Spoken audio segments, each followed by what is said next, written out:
warn you and I warn myself from something that's very, very easy to do right now. It's a subtle point, but it is extremely dangerous. And that is focusing on the problem itself. See, one of the most powerful stories to me is the story of Musa alayhi salam in front of the Red Sea. I feel like within this story, it's like a narrative that explains our whole condition and the reactions that we have when we are faced with challenges. And Allah subhanahu wa ta'ala shows us in this story, He compares and contrasts the reactions of different people to the same external event or the same external obstacle. فَلَمَّا تَرَاءَ الْجَمْعَانِ قَالَ أَصْحَابُ مُوسَى إِنَّا لَمُدْرَكُونَ. When Musa alayhi salam is now trying to escape Pharaoh, there's a Pharaoh following behind with his army. And now him and his people are they're in front of the Red Sea. And there's an army behind them. And this is a superpower army. And they're a group of slaves. And now they're put in this very, very difficult situation. Do we find ourselves in a difficult situation just now? We are in a very difficult situation. And Allah says, when the two groups saw each other, the people of Musa, قَالَ أَصْحَابُ مُوسَى إِنَّا لَمُدْرَكُونَ. The people of Musa alayhi salam said, we will indeed be overtaken. We indeed will be overtaken. إِنَّا لَمُدْرَكُونَ. And that's a very natural reaction to being stuck in front of the Red Sea with a superpower army behind you. It's a natural reaction that we had. But I want to tell you something amazing, and that is the reaction of Musa alayhi salam.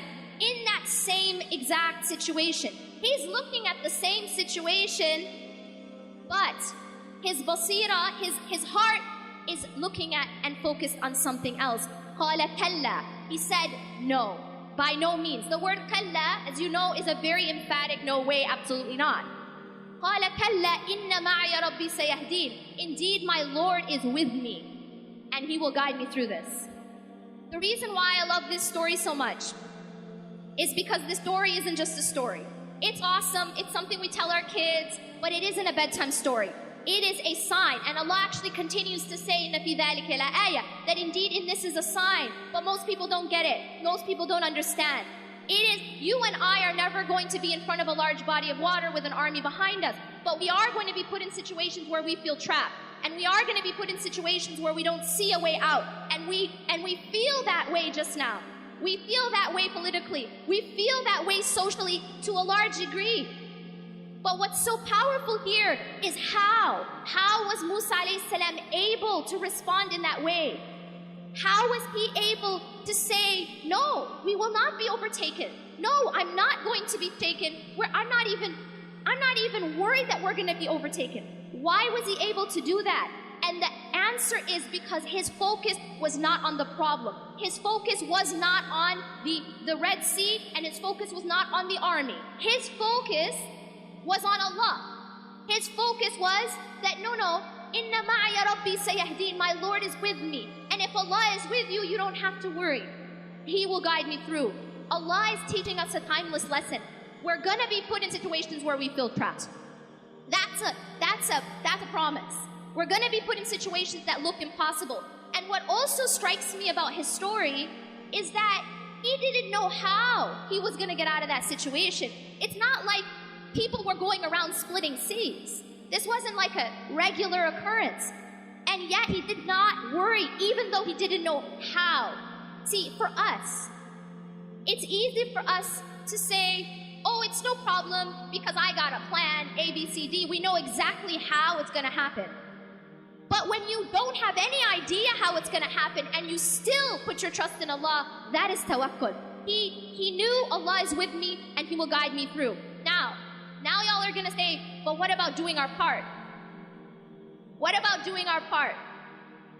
And the reality is, what's so beautiful about this story is that although obviously Allah subhanahu wa ta'ala was going to save him, Allah still asked Musa alayhi salam to take action.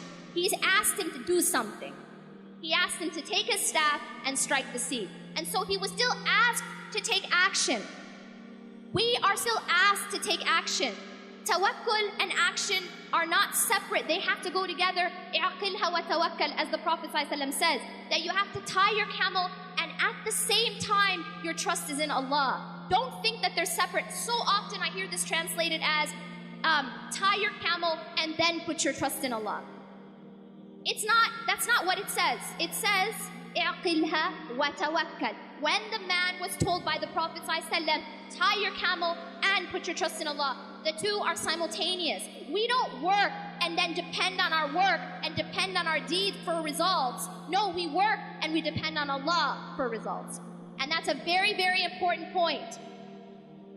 One of the things that happens a lot, and this is a pitfall that a lot of us activists fall into, is that we put our trust in our own activism. We put our trust in our own activism. And so what happens is when we don't see the exact results that we wanted, we lose hope. Inna lamudrakun. We have that attitude of we're going to be overtaken. But you see, if you put your trust in Allah subhanahu wa ta'ala, regardless of what you're seeing, you know that He's got your back. And that's what happened with Musa alayhi salam. He was told to strike the sea, so he's taking an action. But, this is an important point, it is not his action which caused the result. Why did he strike the sea? Because it was Allah who told him to. It was part of his worship. Every single thing that we are doing of our activism should be part of our worship. But we should never believe that our opening, that our salvation, that we're going to be saved because of our actions, because of our activism. We don't get saved because of our activism. We get saved by Allah. And this is a very, very important point of our tawheed. To understand it's only Allah who saves us. It's only Allah who provides the opening. He is Al-Fattah. He is Al-Fattah. I'm not Al-Fattah. You're not Al-Fattah. We're not, as organizations, Al-Fattah. We don't change our circumstances. Allah changes our circumstances. But here's a very important point about the formula for change. إِنَّ اللَّهَ لَا يُغَيِّرُ مَا بِقَوْمٍ حَتَّى يُغَيِّرُ مَا بِأَنفُسِهِمْ. Yes, Allah is the one who changes our circumstances. But Allah also says that indeed Allah does not change the condition or the circumstances of a people until they change what's inside themselves. There is a job that we have to do. There is a striking of the sea that we have to do. But we have to, at the same time, never despair. We have to, at the same time, have the attitude of Kalla inna ma'a rabbi sayahdeen. Indeed, my Lord is with me and He will guide me through. This is extremely essential. And I will tell you this. If you are focused too much on the problem, you will have the reaction of Bani Israel.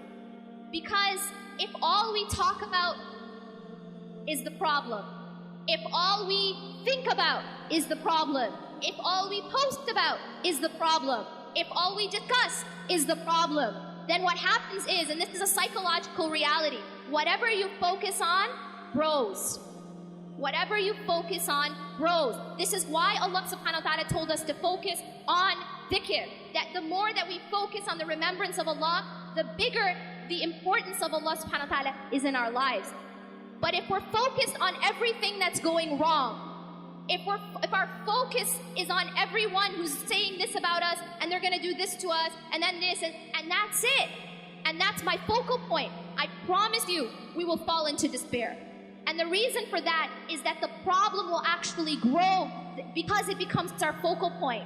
And this is a dangerous thing that we fall into. Our focal point needs to be Inna ma'a rabbi sayahdeen. This is a very different focal point. The focal point of Musa alayhi salam. Indeed, my Lord is with me and He will guide me through. Yes, I do my part because it's part of my worship. But Allah subhanahu wa ta'ala is my focus. And when Allah is your focus, then you don't fall into despair because you know that Allah's got you.